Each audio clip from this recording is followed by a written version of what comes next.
After more than half a century, two men who were convicted of assassinating one of the most prominent black leaders of his time are expected to be cleared of their charges. The New York Times reported earlier today that two men who spent decades in prison for crimes are set to be exonerated tomorrow for the 1965 killing of Malcolm X at Harlem's Audubon Ballroom. The decision comes after a 22-month investigation by Manhattan District Attorney and the Innocence Project found that the FBI and police withheld evidence that would have proved their innocence. The recent reinvestigation of the case was only launched after a Netflix series released earlier last year raised new questions. The Manhattan DA told the New York Times that his investigation points to the truth that law enforcement over history has often failed to live up to its responsibilities. These men did not get the justice they deserved. The Times went on to say that although the reinvestigation found that had the new evidence been presented to a jury, it may well have led to acquittals, and Aziz, 83, who was released in 1985, and Islam, who was released in 1987 and died in 2009, would not have been compelled to spend decades fighting to clear their names. Joining me now to discuss is the founding director of the Center for the Study of Race and Democracy and someone who was featured in the Netflix series Who Killed Malcolm X, Dr. Peniel Joseph, and Metro Police Bureau Chief at the New York Times, Ashley Southall. Ashley, this is your story. I want to know, what was it about the documentary that compelled them to look back into this case? Thanks for having me, Charles. I think that the DA gets a lot of letters from people seeking to have their cases reviewed, but rarely do they get a documentary where the evidence is laid out in front of them. And everything from the trial in 1966, even the investigation in 1965, to the recent book by Les Payne that contains some really interesting revelations. Although those documents from the book cannot be used, they can be in the investigation. They can be used to search for accounts and witnesses and things of that nature. So the documentary really kind of made it almost untenable or unreasonable for the DA and not to take up this case. And it was something that was public and accessible and that got a lot of attention.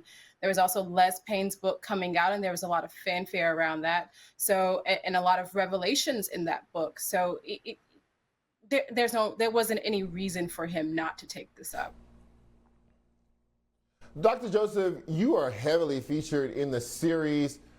What do you think was the strongest bit of evidence that was presented in that series that led towards or hinted that or proved that these two defendants were in fact not guilty of this assassination?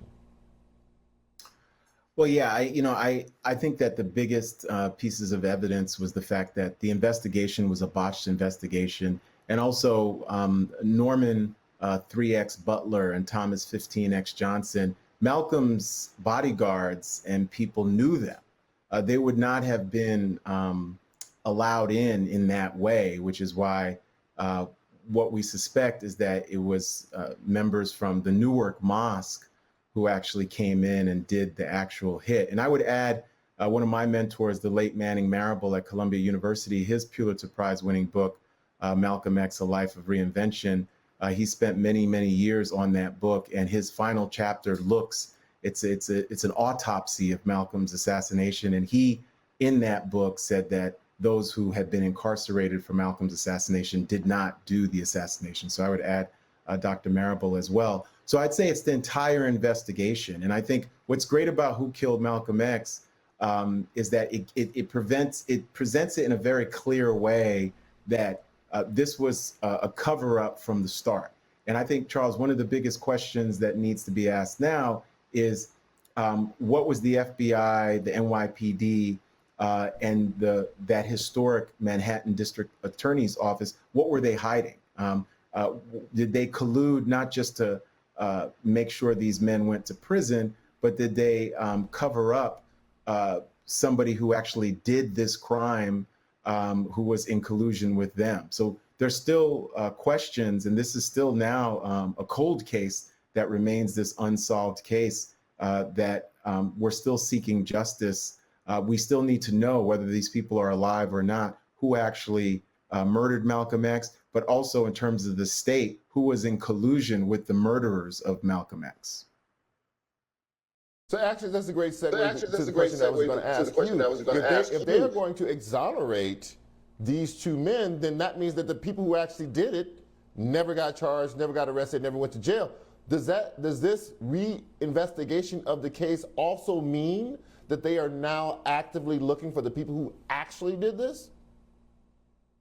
Well, I think it should. And I think there has to be pressure on the Manhattan DA's office to actually reopen this case as a cold case, to solve this case, even if those folks have passed on.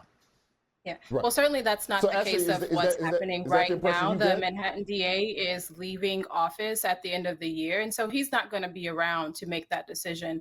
That is going to be a determination up to Alvin Bragg. The DA in this investigation did talk about some of the suspects who were implicated and identified in the documentary, but did not find enough evidence in this investigation to conclusively pin it on them. And so it will be up to the next DA and possibly even up to Congress to take a closer look at this case, to find the correct assailants if they can, and if they can conclusively determine it was them, and then to look more broadly at the bigger questions that Dr. Joseph pointed out. I'm curious about your invocation of Congress. What would be a role of Congress here? Mm-hmm. So the DA can only, it was the New York County District Attorney's case, but in the investigation there and in the documentary, as well as in books for years, there's always been evidence of the FBI hiding information.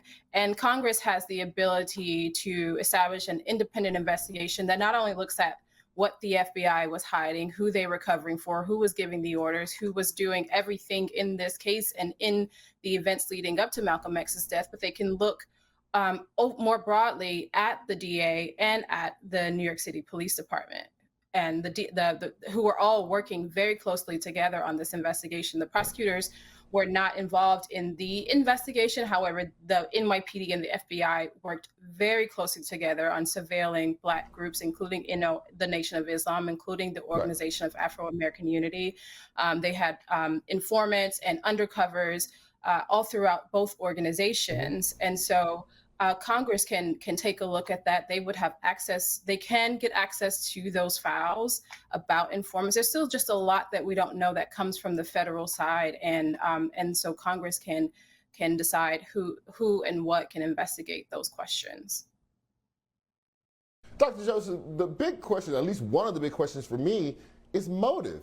What would be the local police department and the FBI's motive in pinning this on the wrong people? Because that would mean that the real people who did it were still out at large. Can you just untangle this idea of motive? What do you believe that the motive would be to railroad two people who they knew didn't do this into jail time?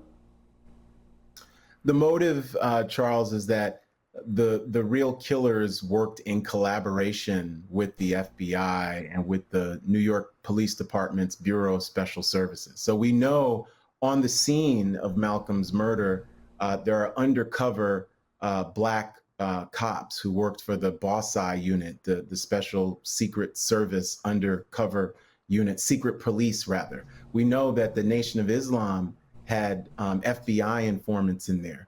Malcolm's Organization of Afro-American Unity and Muslim Mosque Inc. had informants there. But at his death scene, at the Audubon, the reason why they wanted to cover it up is that if you actually found the real killers and the real perpetrators, if they could tell you and have evidence and proof that they were informing for the local police, they were informing for the FBI, they had told them in ways about their plans to kill and murder Malcolm, this would have become a huge, huge crisis and embarrassment for the federal government, but also for the New York City Police Department.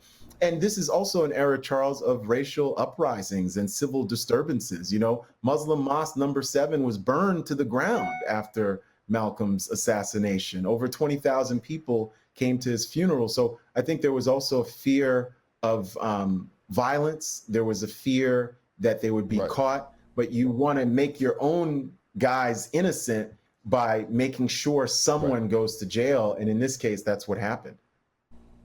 I would just add to that Dr. Peniel, not only would it expose the government's actions in this case, but it will have broad implications for the activities nationwide and even worldwide. And because these informants did not just work for the FBI and the NYPD in NOI, in Organization of Afro-American Unity. They went from group to group. Gene Roberts, the undercover detective who gave Malcolm mouth to mouth, he went on to become a founding member of the Black Panther Party, and he testified against them. And in that case, there lots of information about the NYPD's surveillance tactics and just how deeply they were involved in that case came out. And that led to a landmark agreement limiting the NYPD's ability and regulating the NYPD's ability to conduct surveillance on political activities. This is a fascinating discussion. We could do this for 2 segments.